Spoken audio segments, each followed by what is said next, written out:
Welcome back, everybody.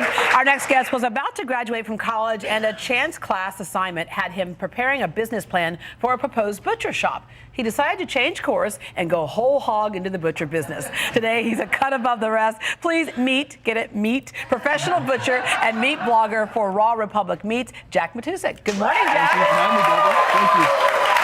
All right, so this all kind of makes sense when we look at how you grew up, and you grew up on a ranch in Yoakum, Texas, right? Right. I was born and raised on a small ranch. You know, grew up raising hogs for 4-H shows, but never really thought about it being a career until, you know, I ran into this entrepreneurial class, and this business proposal really just made it click, and I yeah, decided to because fall in. You headed off to college, you were majoring in, as your mom said, like 5 different things. Many things. Yeah. Finally, I decided on a history degree, and I realized that I couldn't be a history professor, so this class just really jump-started my brain, and I just really dove into the research, and you know, here I am two years later, and you know, just butchering away. In fact, you wanted to take some more courses and study in New York City. Mm-hmm. So on the way to the airport, what did you do to afford that? So to afford my butcher training, I had to sell my car on the way to the airport. My mother picked me up and dropped me off at the airport. Then completed my training up there in New York, and then I went to Europe. I was in Europe for about 9 months.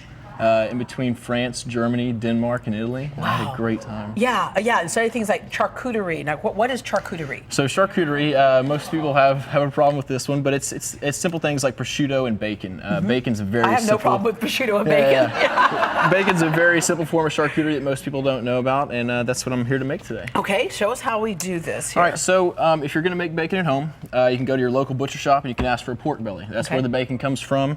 As you can see, it's got a nice little fat cap on the back end. You've got your ribs. And that fat, of course, gives you flavor. Absolutely. Right. This is a very fatty piece of meat. The Germans love to use this for sausage because it's got so much fat. But we like to make bacon. So you can get this from your local butcher shop. You can get the ribs off. It's much easier, but you know, I'm a butcher, so I like to do it myself. You know? So I'm gonna just go in and slowly just take off these rib bones. All right, while you're doing that, I just want to bring something up. Okay, so you travel a lot, right? Yes, for education and for demonstration a whole bit. Something happened that was kind of funny when you were going through the airport recently. What was that? So I was on my way back from New York, and I had brought, you know, my gracious teachers there had given me some pork to take back home. So I had boxed it up, and you know, I was heading to the airport, had my knives in the box as well, and I get up to the check-in counter, and she's like, "Oh, you got to open this box," and I was like, "Well, let me warn you what's inside this box." So I had to repackage everything, and so I'm pulling out pig heads and, you know, all sorts of... Pig heads and knives? Yeah, pig heads and knives. I was like, man, I just want to warn you, I'm a butcher. I got a bunch of knives in here. This is going to look really weird. Yeah. That's the stuff that like Criminal Minds and CSI is like made of, right? Exactly. So you got to be careful when you travel. So here I've taken off the ribs. These are your spare ribs. These are great for barbecuing. I like to make stock out of these, but great cut of meat that you get after you're done with this. I'm going to take off this little flap. This is your skirt meat. This would be, if you had a cow, this would be your fajita meat right here. Okay. You see, it's just I didn't realize it all came from like really it's so small in the pig, but everything's really magnified when you're talking beef. Yeah. Now, when you were going through like Europe with your hat and your whole persona here, there was one guy who gave you a free ride, and why did he do that? Well, I had missed my bus in Montpellier, and I was walking back trying to find a hotel, and luckily I happened to see another bus line come by with Marseille written on the side. So I walked up and said, "Man, I don't have a ticket, but I need on this bus." And he looked at me for a while, and he finally said, "Crocodile Dundee?" I was like, "Hey, today I'll be whatever you need me to be." So that gets me on the bus, you bet. Exactly. Okay. So now I'm going to just kind of cut my slab of bacon there up. it is. Now you see where the bacon's at. Yeah. There's a nice blood vessel right here that's not good for curing, so I like to cut that out. Okay. But if you guys look here, does that look familiar? Yeah, there's where bacon comes from. And of course, having a good knife is great. Yes, so very good sharp knife. We cut the slabs here, and then what have you done right over here? So this is our cooked bacon. This is our final product. I was going to go ahead and salt and sugar this up to show you kind of how it works. You do that, and then you have all these things right here as well. Those are really cool. That's all a bunch of French charcuterie. So while I was in France, I worked for a master charcutier. I learned all about making stuff like prosciutto and bacon, you know, French versions.